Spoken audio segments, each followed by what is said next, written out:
Il y a ceux qui sont pressés et ceux qui roulent plus lentement.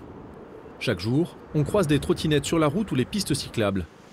Face à la multiplication des accidents, une proposition de loi vise à mieux encadrer l'utilisation de ces engins en immatriculant tous ceux qui roulent à plus de 15 km/h. Une mesure diversement appréciée par les conducteurs. Vous voulez immatriculer comment? Moi je veux bien.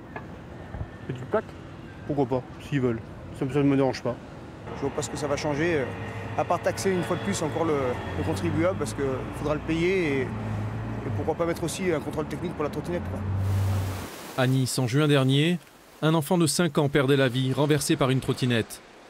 En France, en 2021, 22 personnes sont mortes et près de 6000 ont été blessées. Les principaux concernés sont les piétons. Presque tous sont d'accord pour mieux encadrer l'usage de ces engins.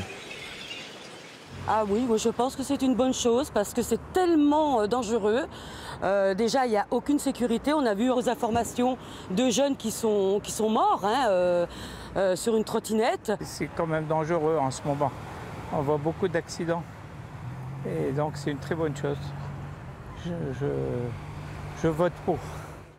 Dominique Estrosi-Sassonne est à l'origine du dépôt de cette proposition de loi sur l'immatriculation. Pour la sénatrice Les Républicains des Alpes-Maritimes, il faut agir.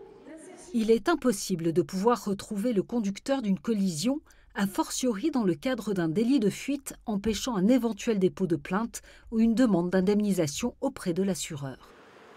Tous les véhicules électriques motorisés, à l'exception des vélos, devraient déjà être immatriculés s'ils roulent à plus de 25 km/h. Dans les faits, les plaques d'immatriculation restent quasi inexistantes pour ce type d'engin.